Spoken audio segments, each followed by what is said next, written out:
Hi, this is Carolyn Campbell, and I'm here with Richard Carvalho with Blueridge Homes in Bozeman, Montana.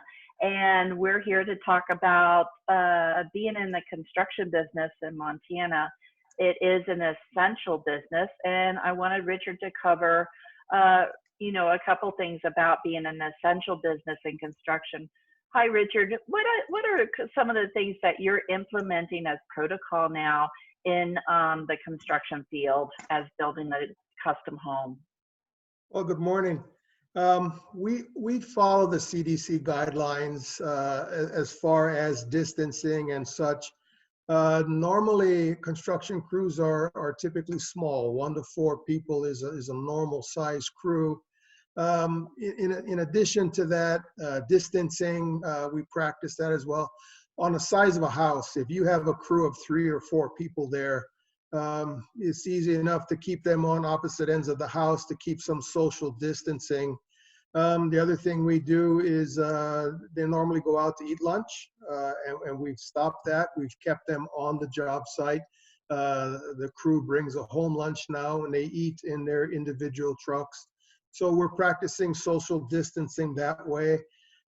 We're happy to keep our crews working, but we realize that we have to do that in a safe manner. So these are the steps that we've taken. Pretty much before, we used to overlap the crews, right? Right. So the other thing is just that normally you want to finish a house as fast as you can. So that requires you to overlap crews such as plumbers, electricians, drywallers. We'd overlap them by a few days. So some days they'd be 20 or 30 people in a house. We've stopped that practice during this coronavirus to have just one trade at the house at a time. So for example, when a plumber shows up, he has his week, but we won't be overlapping people in the beginning or the end of that. He's the only crew that'll be there for that week. Materials as well. A lot of times the crews would go to the store, a hardware store, for different things. And we've stopped that and did a central type of thing where the hardware store will either drop something off or I will pick up things for the entire crew, eliminate people going back and forth to the store and eliminate contact with other people. Oh, that's a great idea. That's really good.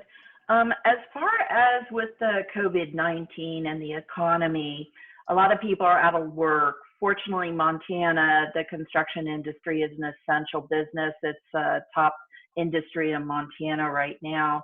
What are your thoughts as far as the economy coming back, people going back to work? But really, my thoughts are a lot of people in the bigger cities are probably rethinking their lifestyle and possibly might want to migrate into a less populated area such as Montana, Wyoming, Idaho, different areas of the Midwest. What are your thoughts on that?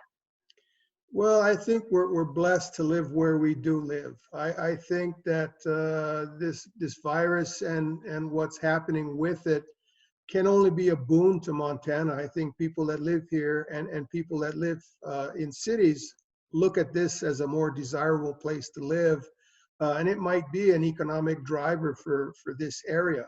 That's gonna be a wait and see type of thing, but I can for sure see that happening. And that's why I moved here. I mean, I came from a big city and I moved here because people are spread out. You have, people are nicer, it seems. And all of those things are definitely more prevalent now. So I can see people living in Los Angeles, New York, Chicago, just any big city, looking at Montana and saying, boy, for the last month, I've been working at home anyway. That seems to work for me. Why can't I live anywhere I want to? So they start looking around. Montana looks pretty good. Montana is actually more progressive than people think. Our town here is a town of about 50 or 60,000 people. We have a university that has about another 12 or 15,000. But it's a nice place. It's spread out. You're not as tight as you are in a city. Our county is a fairly good sized county. Well, it's kind of funny. Sorry, Richard, to interrupt. It's kind of funny. I just thought of this. I was talking to my accountant the other day, and I said, "How are you working out of your home or office?" She said, "The office," and she says, "But I get to the office a whole lot faster." And I said, "Yeah, it reminded me like 20 years ago when we were here that there was hardly anybody. It was like it is now as far as traffic goes. It was like nothing. And the traffic still isn't that bad, comparatively speaking, of other cities. So, and a lot of people are going to probably comment about this and say, no, keep people away from Montana. Oh my God. But there's nothing to stop that. I mean, if anything to say negative, it's a long damn winter, that's for sure. But it is beautiful here. What about what is the most exciting thing that you get out of being a design builder? What I like about that, I think it's a unique situation. A lot of times, people will hire an architect or a designer to design their house, and then the builder gets a hold of those plans, prices it, and starts the construction. That's the typical way. We are a design build company, so we eliminate that. Sometimes there's not a good connection there between homeowner, architect, and builder.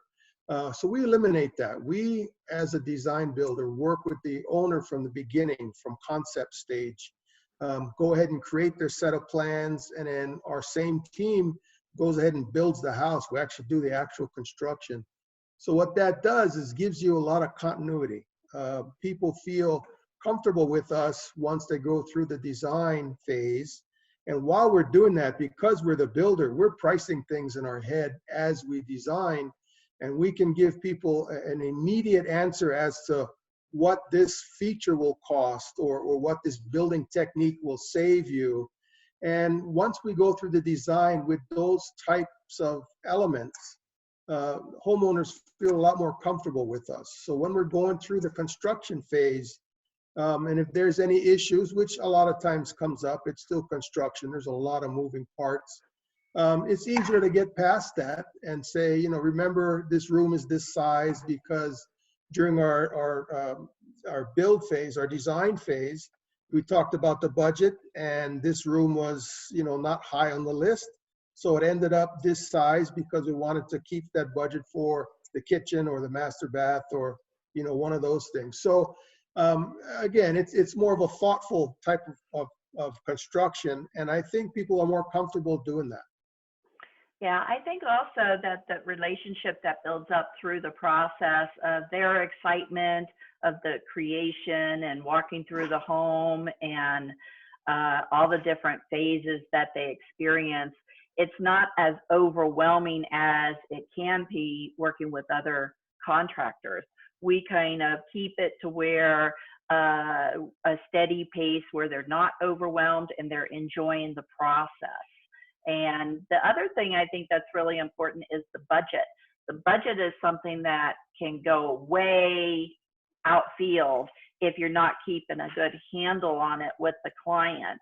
And I think that's one of the things people really appreciate about Blueridge Homes, is that we really keep the budget tight and within their means, so that they understand where they're going as we're progressing.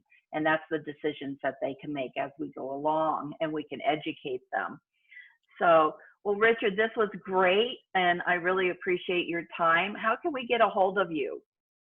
We're easy to find. My phone number is 406-580-7906, and that's my direct line. If you call that, you will get me.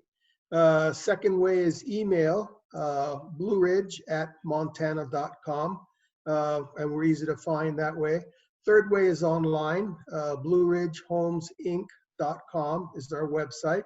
And there's a lot of good information on there, a lot of homes, pictures that we've done in the past, testimonials from our past owners, which a lot of times are our present friends. That's right.